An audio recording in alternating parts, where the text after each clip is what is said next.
Warahmatullahi wabarakatuh. Perkenalkan nama saya Roman Aziz dan rekan saya Rifki. Rifki saja. Jadi pada kesempatan kali ini kita akan membahas tentang tafsir dari perspektif fikih.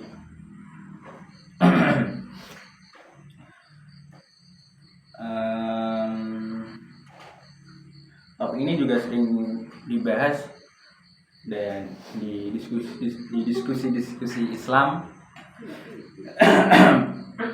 terutama soal bagaimana kita memahami Al-Quran buat kehidupan sehari-hari.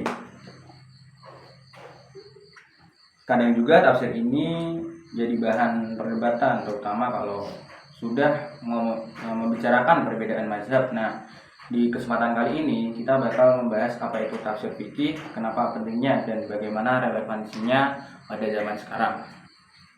Oke. Dari kan tadi Mas bilang tuh tentang perdebatan, sering jadi perdebatan, terus relevansi di zaman sekarang ini. Nah, sebenarnya apa sih Mas tafsir fikih itu sendiri sampai dijadiin bahan suatu perdebatan gitu? Oke, jadi gini Mas, tafsir fikih itu adalah cara ulama memahami ayat-ayat Al-Quran yang berkaitan langsung sama hukumnya syariah. Contohnya tentang sholat, zakat, puasa, sampai hukum jual beli, Mas. Jadi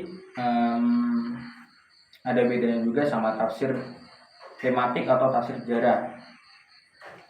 Kalau tafsir fikih fokusnya di bagaimana ayat itu diterapkan buat menentukan halaman-halaman wajib, sunnah, atau cara ibadah yang sesuai syariat. Terus kenapa tafsir fikih ini bisa berbeda-beda antara satu ulama dengan ulama lain? Perbedaan itu muncul karena metode istijhad. Mereka beda. Ada yang lebih tekstual dan ada yang lebih kontekstual. Belum lagi faktor budaya, kondisi sosial, dan keilmuan masing-masing ulama. Oh, dari perbedaan gitu. Iya. Perbedaan ijtihad dari para ulama, ada nggak sih contoh dari tafsir fikih itu sendiri? Oke, jadi ada salah satu ayat yang membahas tentang wudu ya. Itu ayat Al-Maidah ayat ke-6, surat Al-Maidah ayat ke-6, tentang membahas tentang wudu. Jadi di mazhab Syafi'i cukup sebagian kecil kepala saja, bahkan 3 helai rambut pun sah. Tapi adapun dari mazhab Hanafi itu kalau wudu ini membahas seperempat kepala ya Mas ya? Iya. Seperempat kepala. Nah, ini contoh tafsir fikih yang sama-sama berdasarkan dalil tapi metodenya berbeda. Jadi beda pendapat ya? Iya Mas. Tapi yang penting kita paham bahwa semua ulama itu punya landasan yang kuat. Jadi kita harus saling menghormati perbedaan Mas. Berarti mereka beda nggak apa-apa gitu kan? Iya. Tapi terserah kita mau yakinin mana gitu. Nah iya Mas. Selama iya. itu masih benar gitu. Benar Mas. Sesuai ketentuan lah istilahnya. Ya, dan juga ada soal hukum jual beli di zaman sekarang Mas. Misalnya jual beli online, gimana tafsir fikih ini melihatnya? Di fikih modern, selama ada akad yang jelas dan nggak ada unsur penipuan atau ketidaksengajaan, transaksi online itu sah.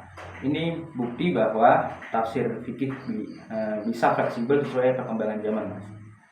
Bisa sesuai gitu ya Mas? Iya Mas. Nah, kalau melihat dari fleksibilitasnya atau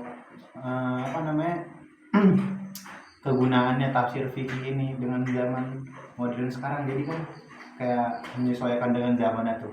Nah, pentingnya tafsir fikih ini di era modern itu apa sih Mas? Selain dari fleksibilitasnya. Fleksibel. Iya, itu fleksibilitas. Susah gitu loh. Oke, jadi caranya jadi ada satu cara Mas. Caranya itu jadi gimana? Caranya dengan terus memperbarui istihad sesuai kebutuhan zaman. Contoh, ada fatwa tentang pembayaran zakat lewat aplikasi e-wallet. Itu ada Mas. Iya. Nah, di tafsir fikih bilang ini sah selama transaksi itu memenuhi syarat dan syariat. Oke.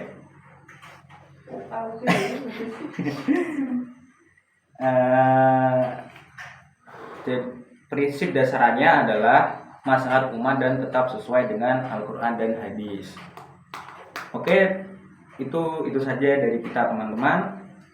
Itu tadi pembahasan kita tentang tafsir dari perspektif fikih. Intinya tafsir fikih itu penting banget buat mengasih panduan hukum syariah yang relevan dan yang relevan dari kehidupan kita.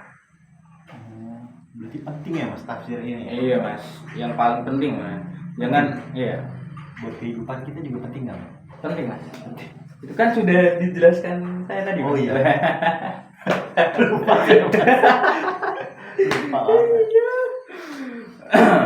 Nah, mungkin itu saja dari kita.